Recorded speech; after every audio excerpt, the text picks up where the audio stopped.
तो दारू पी के मर जाएगा तो उसको हम लोग कंपनसेशन देंगे?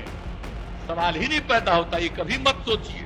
वो जो बेवा हो गई, मैं समझता हूँ कि मानवता के आधार पर उनकी हमदर्दी बुरा नहीं है ना, बल्कि उनको और ये करना चाहिए कि इनके बच्चे न बिगड़े, इनकी बीवी कहीं अपना जिस्म बेचकर अपने बच्चों को पालने पर मजबूर न हो जाए, अपना जिस्म बेचकर अपने बच्चों को पालने पर मजबूर न हो जाए। नमस्कार, आप देख रहे हैं बिहार तक। मैं हूं आपके साथ सुकन्या सिंह। ये जो बयान आप अख्तरुल ईमान साहब का सुन रहे थे, ये उन्होंने बिहार विधानसभा के शीतकालीन सत्र के आखिरी दिन दिया। दरअसल विधानसभा में जहरीली शराब पीकर मरने वाले लोगों के परिजनों को मुआवजा देने या न देने पर चर्चा हो रही थी। इसी पर नीतीश सरकार से मुआवजे की मांग करते करते अख्तरुल ईमान साहब कुछ ऐसा कह गए कि बिहार में सियासत तेज हो गई। क्या कुछ कहा AIMIM के इकलौते विधायक ने, जरा सुनिए। हम मरने वाले को मुआवजा नहीं दे रहे हैं, पीड़ित परिवार को हम लाभ देने का मसला है। तो वो छोटे छोटे मासूम बच्चे जो यतीम हो गए, वो जो बेवा हो गई, मैं समझता हूँ कि मानवता के आधार पर उनकी हमदर्दी बुरा नहीं है ना, बल्कि उनको और ये करना चाहिए कि इनके बच्चे न बिगड़े, इनकी बीवी कहीं अपना जिस्म बेचकर अपने बच्चों को पालने पर मजबूर न हो जाए, इनके बच्चे बाल मजदूरी में न चले जाएं, ऐसे परिवार को संभाला देना चाहिए। जैसे ही अख्तरुल ईमान साहब का ये बयान वायरल हुआ, उसके बाद तीखी प्रतिक्रिया राजनीतिक दलों की तरफ से आनी शुरू हो गई। सबने यही कहा कि अख्तरुल ईमान साहब का भाव सही है, लेकिन जिन शब्दों का चयन उन्होंने किया है वो ठीक नहीं है। अख्तरुल इमाम ने जो बयान दिया है वो कहा तो ठीक है, लेकिन महिलाओं इतना कमज़ोर नहीं है बिहार की। महिलाएं जो हैं वो बहुत मजबूत हैं, सशक्त हैं।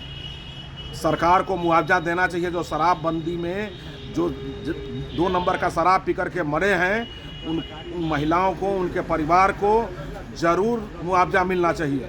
लेकिन अख्तरुल जी के हम बयान से सहमत नहीं हैं कि महिलाएं को इस तरह से बयान दे रहे हैं कि वो प्रोस्टिट्यूट का ये काम करने पर विवश हो जाए। ऐसा नहीं है। बिहार की महिलाएं बहुत सशक्त हैं। हमारे के यहाँ देवी और दुर्गा के रूप में महिलाओं को देखा जाता है। उन्होंने कोई गलत बात नहीं बोली है। मेरी पूरी सहमति है उनके साथ में। नीतीश कुमार जी की संवेदना मर चुकी है। ऐसा तो वो गलत बोल नहीं रहे हैं कि उनको मुआवजा नहीं मिलेगा तो आखिर कैसे जीवन यापन होगा। अब इनकी मानव ही एक विलक्षण ऐसी प्रजाति है जिसको संवेदना भगवान ने दिया है। अब वह भी अगर कोई व्यक्ति संवेदनहीन हो जाए तो उस पर मैं क्या बोलूं। बता दें कि बिहार में जहरीली शराब पीने से 100 से अधिक लोगों की मौत हो गई है।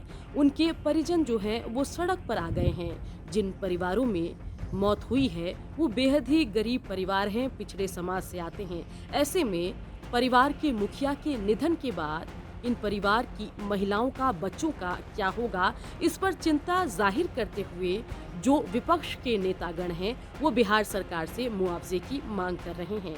पूरे मामले पर कानूनी प्रावधान भी कहता है कि 4 लाख का मुआवजा इन लोगों को मिलना चाहिए, लेकिन नीतीश कुमार ने बयान दिया था कि मुआवजा कभी नहीं वो देंगे। मत पियो, मरोगे, इसका तो और ज्यादा हम प्रचार करवाएंगे। तो दारू पी के मर जाएगा तो उसको हम लोग कंपनसेशन देंगे? सवाल ही नहीं पैदा होता, ये कभी मत सोचिए। सरकार के इसी रुख के बाद अख्तरुल ईमान साहब ने तीखे लहजे में अपनी बात रखी। इस पूरे मामले पर वरिष्ठ पत्रकार क्या कह रहे हैं, जरा सुनिए। देखिए, अख्तरुल जी की जो टिप्पणी है वो दरअसल भाव के स्तर पर की गई टिप्पणी है। वो भाव है कि अगर मुआवजे की राशि पीड़ित परिवारों तक नहीं पहुंची तो परिजनों के लिए बहुत सारी परेशानी हो सकती है।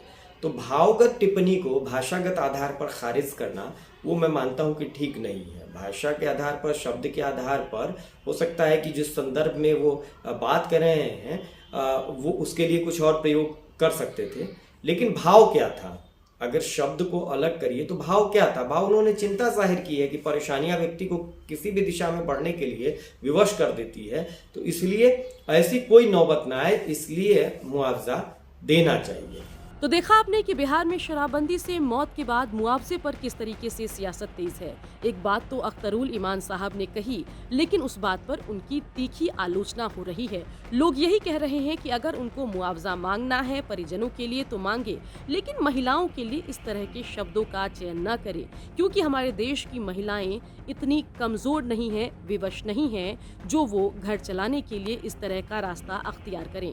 महिलाओं के लिए करने को हमारे देश के साथ साथ बिहार में भी बहुत कुछ है। रोजगार के अवसर भी हैं और साथ ही स्वरोजगार का भी बहुत सारा साधन है। और बिहार के साथ साथ देश की महिलाओं ने कई मौकों पर ये साबित भी किया है कि किसी मामले में वो पुरुषों से कम नहीं है।